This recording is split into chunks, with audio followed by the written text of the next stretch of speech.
Hi everybody, this is Amy and Rebecca, my daughter, and we're going to show you how to make scones a different way than what's on the back of your bag. The back of your bag works great. This is a little bit faster and it is way less messy.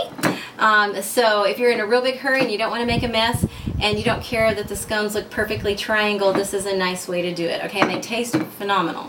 Okay, so this is scone mix recipe number 2, if you will. We're going to call these drop scones, okay? So, my son, could you please time this to see how long it's going to take us to make these scones? Okay, he set his timer. Now we are going to go a little bit slower because I'm teaching you, but even though we're slowing it down for you, it will not take long at all. Hold on while I throw this away.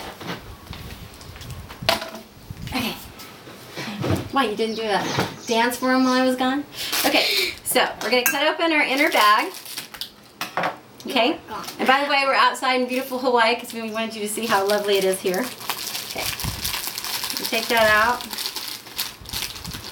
This is getting blown all over us and it's tons of fun. Okay, so we're going to use a sushi paddle because it's really nice. A fork works really good, but a sushi paddle is great. I love it for making scones.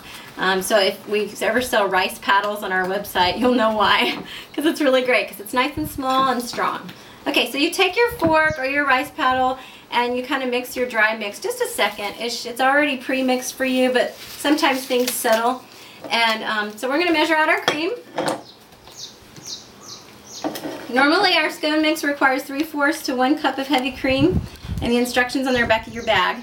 But when you're doing drop scones, you're going to add a little bit more. And this time we're going to start with 1 1/4 cup and see if that's enough. And I'm going to show you how you can tell whether it's enough or not. Okay? Alright. So we're going to pour this in. And after I pour this in, I'm going to have my dear daughter Rebecca stir it for me. Yay! Here you go, love. You're on. So go real slow. So that's okay. It's a blooper. It's okay. Go ahead. You're going to be on FE. Sorry. Okay, so go really slow. We actually didn't get a very large bowl because we wanted you to be able to see with the camera, but that was a mistake. Get a larger bowl. At least we got this on tape. Yeah, at least you got it on tape. So once again, you will have a taller bowl. I wanted you to be able to see the batter though. So, and because it's kind of a smaller bowl, Becca, I'm going to do this for you because I don't want you to get that lovely dress your wonderful grandparents bought for you, like all stained. Hi, grandparents. Becca loves her dress. Can you say hi to your grandparents? Hi. Okay, let's see. So we're going to get it off the sides. Basically, we're going to do what we do with our regular scone mix. We're trying to incorporate all the dry. Okay. And I'm going to show it to the camera in just a second. I just want to get all that cream that's threatening us away. Are you hiding the cream from me again? No. Okay. All right. So here we are. We're getting it. The dry mix incorporated, as you can see. All right. Now, around this point is about the point where if you're going to shape scones and cut them, this is when about the time when you would do that, but not quite. A little bit sooner, actually. I added 1 1/4 cup. That's probably actually good, I think. Let's see. You kind of do it by look. Okay. Called drop scones, right? So basically you need to be able to drop them. If your scone is wet enough that you can pick up your spoon and take your finger, clean finger, and drop it on your pan, then you're good to go. So apparently it's perfect. See there? You did it perfectly.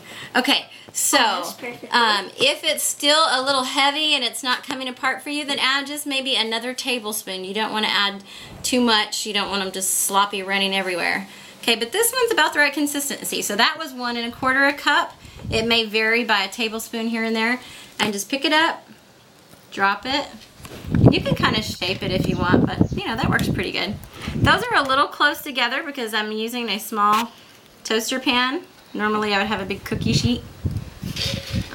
Let's see, this is about how far away they should be. And I'm just kind of shaping it, just kind of pulling it up. You don't have to do that, but there you go, just kind of pull it up. It's so small. So see how easy that is? So this is about the distance they probably should be, you know, maybe like 3 inches apart. And you're pretty much done, except for now's a good time to add your sugar. Now on our normal scones that you cut, they're a little bit dry on the top, so we usually take a basting spoon for the other scones and we base the top so it'll be like a glue to hold on the sugar, okay, with cream. Obviously not real glue. But because of their moisture, I don't think that's going to be necessary. So Becca's showing you the sugar.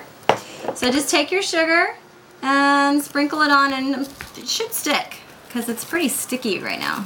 When there's more moisture, it's stickier, okay? So if you want to just pat it on there, you can. You probably don't need to, but you could if you want it to stick a little bit better. And you want to just sprinkle it, sweetie? Just take it, and I'll hand sprinkle it on this one over here that we put the cream on. Okay. And if you don't like the added sugar, you certainly don't have to put it on there. These will be delicious either way.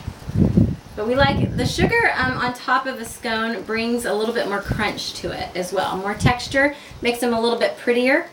It's not really necessary as far as flavor, but it does add a little bit of needed sugar for those of us who like a little more sugar.